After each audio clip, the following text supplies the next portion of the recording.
ఇలాంటి రోజు వస్తుందని ఊహించలేదండి. నిజంగా మీడియా మిత్రులకి, ముఖ్యంగా ఇద్దరు అన్నలకి నా క్షమాపణలు. మా నాన్న తరపున, మా అన్న తరపున నేను సారీ అడుగుతున్నాను. నేను నీ తమ్ముడు అనుకోండి, మీ వాడిని అనుకోండి, మీకు నీ తోడుంటాను. మీకు ఏదున్నా నాకు ఫోన్ చేసేదండి. నేను ఇప్పుడు ఒక్క కాల్ దూరంలోనే ఉంటాను.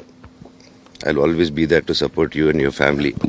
అండ్ ఐఎమ్ సారీ, నా కోసం సపోర్ట్ చేసేదానికి వచ్చి మీకు ఇలా జరగడం నాకు చాలా బాధగా ఉంది. నా భార్య పేరు లాగుతున్నారు, 7 నెలల కూతురు పేరు లాగుతున్నారు.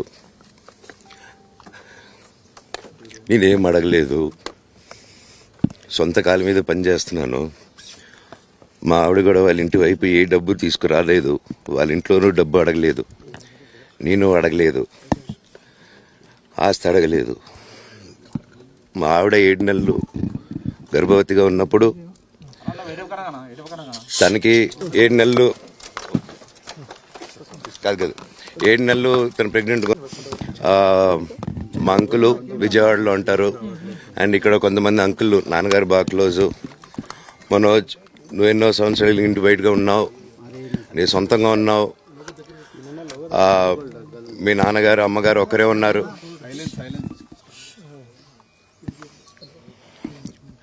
మీ నాన్నగారు అమ్మగారు ఒకరే ఉన్నారు. మీ అన్న ఏమో దుబాయ్కి షిఫ్ట్ అయిపోయాడు ఫ్యామిలీతో. మీ వైఫ్ ప్రెగ్నెంట్గా ఉంది, తనకి తల్లిదండ్రులు లేరు. తనకి ఇప్పుడు మీ అమ్మ అవసరం ఉంది, పెద్దోళ్ళ అవసరం ఉంది. నువ్వు అక్కడే ఎలా చూసుకుంటావు అంటే, నాకు ఆ రోజు మా భార్య కూడా ఒకసారి వాళ్ళు అన్నీ చెప్తున్నారు కదా, ఎందుకండి ఒకసారి వినండి అంటే, సరే అమ్మా నీకోసం వస్తాను అని చెప్పి మళ్ళీ తిరిగి రావడం జరిగింది. అండ్ నేను ఈరోజు నా గురించి ఆరోపణలు వేస్తున్నారంటే అది నేనేం చెప్పలేను. ఓన్లీ మీకు ఆధారాలు మాత్రమే చూపించగలుగుతాను. ఇప్పుడు వాళ్ళు చెప్పి నేను చెప్పి ఇది కరెక్ట్ కాదండి. నేను ఎప్పటి నుంచో కూర్చొని మాట్లాడదాం అంటున్నాను. పిల్లలకి లోకల్లో ఉన్న, అక్కడ లోకల్లో ఉండేది ఎవరో కాదండి, మా బంధువులే అండి అందరూ. ఆ చుట్టుపక్కల గ్రామాలందరూ మా నానమ్మ ఊరు, మా అమ్మమ్మ ఊరు అందరూ మా వాళ్ళండి. వాళ్ళ పిల్లలు, మనవాళ్ళు, వాళ్ళ బంధువులు. సో వాళ్ళకి అన్యాయం, వాళ్ళు నాకు వాళ్ళ అర్జీలు పెట్టుకున్నారు, వాళ్ళ లెటర్లు పంపించారు, వాళ్ళన్నీ చేశారు. నేను వాళ్ళకి సపోర్ట్గా మద్దతుగా నిలబడి ఏమైంది నేను అడిగేసరికి వినయ్ అతనికి ఫోన్ చేశాను, మెసేజ్లు పెట్టాను. సార్ వాట్ ఈస్ హ్యాపెనింగ్, నేను కావాలంటే కాలు మీద కూడా పడతానండి, ఈ ఇష్యూ క్లియర్ చేయండి, మాట్లాడుకుందాం అంటే చాలా దురుసుగా రిప్లైలు పెట్టారు. నేను ప్రతిదీ ఈరోజు సాయంత్రం 5:30కి ప్రెస్ మీట్ పెట్టి ఇన్నాళ్ళు ఆగానండి, ఇంకా ఆగలేను. ఈరోజు ఈవినింగ్ ప్రతిదీ చెప్పేస్తాను. ఆ రోజు నేను పోలీసు సపోర్ట్ అడిగినప్పుడు స్టేషన్కి 100కి ఎందుకు ఫోన్ చేశాను, ఆ 100 దగ్గర నుంచి నేను పర్మిషన్ ఇస్తున్నాను, నాకు ప్రాబ్లం లేదు, మీరు ఒప్పుకుంటే మీరు మీ వల్ల అయితే 100లో నేను ఏం మాట్లాడానో మీరు తీసుకొని వినండి. ఆ రోజు ఆ మూమెంట్లో జరిగిన మూమెంట్లో మాట్లాడాను. ఇంట్లో 10 బండ్లు ఉన్నాయి, అందరున్నారు ఇంట్లో. మరి ఇన్ని బండ్లు ఉంటే ఇంట్లో ఎవరికైనా ఏదైనా అయితే కారుల్లో తీసుకెళ్తాం. ఆ రోజు 108 అంబులెన్స్ వచ్చింది మా ఇంటికి. ఈ విషయం ఎవరికైనా తెలుసా? పోలీసులు కూడా తెలుసు, అది ఎస్ఐ గారికి తెలుసు.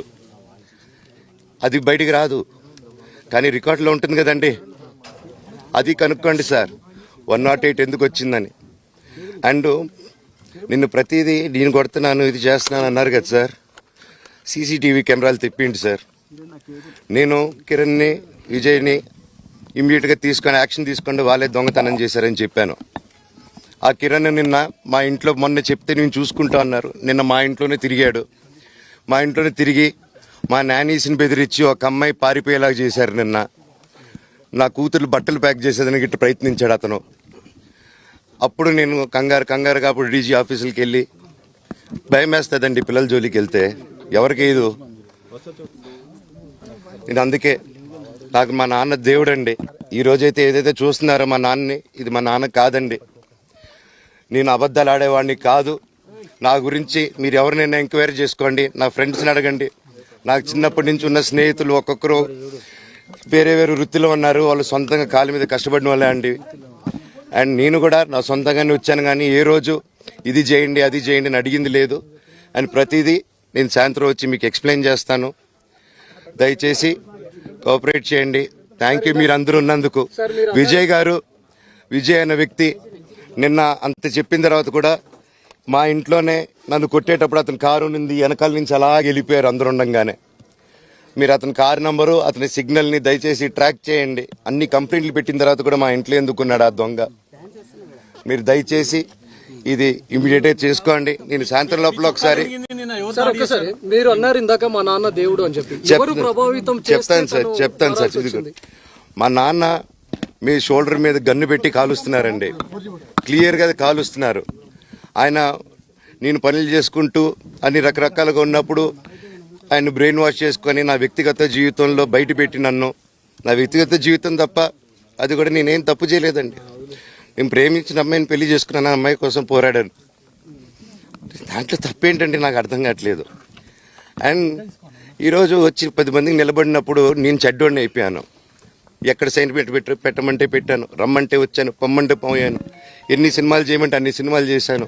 అన్న కంపెనీల్లో పనిచేశాను, సాంగులు చేశాను, వాళ్ళకి రికార్డింగ్లు చేశాను, ఫైట్ డైరెక్షన్లు చేశాను. ఎంతో గొడ్డులాగా కష్టపడాను, మనసు పూర్తిగా సంతోషంగా చేశాను. నాకు ₹1 అడిగింది లేదు, ఆశించలేదు. నేను దానికోసం నాకు కావాలి, నేను పనిచేసిన దానికి కూడా నేను అడగట్లేదు. ఒకటే అడుగుతున్నాను, మీకు నిజం తెలియాలి. అందుకోసమే ఏంట్రా వీడు అన్నీ బయట పెడుతున్నాడు అనుకోవచ్చు, కానీ ఈరోజు నాకు భార్య పిల్లలు ఉన్నారండి. ఈరోజు నేను నిలబడకపోతే రేపు నా కొడుకు పెద్దోడైన తర్వాత, కూతురు పెద్ద అయిన తర్వాత వాళ్ళకి నేను సమాధానం చెప్పుకోలేను. నేను దొంగతనం చేసి వేరే వాళ్ళు కడుపులు కొట్టి నా పిల్లల మొహం నేను చూడలేను, ఆ కూడు నా పిల్లలకి పెట్టలేను. మా నాన్న నన్ను అలా పెంచలేదు, మా అమ్మ నన్ను అలా పెంచలేదు. మధ్యలో మా అమ్మ నలిగిపోతుంది. మా అమ్మని హాస్పిటల్లో అడ్మిట్ అయ్యారని చెప్పి నేను అబద్ధాలు ఆడారు. హాస్పిటల్కి వెళ్ళి చెక్ చేయించుకుంది అమ్మ. నువ్వు వెళ్ళిపో ఇంట్లో నుంచి, నువ్వు వెళ్ళిపోతే వీడిని చూసుకుంటావు మేమంటే, మేము మంచిగా మాట్లాడి పంపిస్తా అంటే నమ్మి ఆవిడ 3 రోజుల నుంచి దడదడగా ఉంటే వెళ్ళింది వెళ్ళమ్మ అంటే. ఏ ఏజ్కి వెళ్ళడం వాస్తవం చూపించుకొని ఇమీడియట్గా మా అన్నింటికి వెళ్ళిపోయి అన్నింట్లో పడుకున్నారు. మీకు ప్రతిదీ తెలుస్తుంది. ఈ రోజుల్లో ఏది దాచలేరు.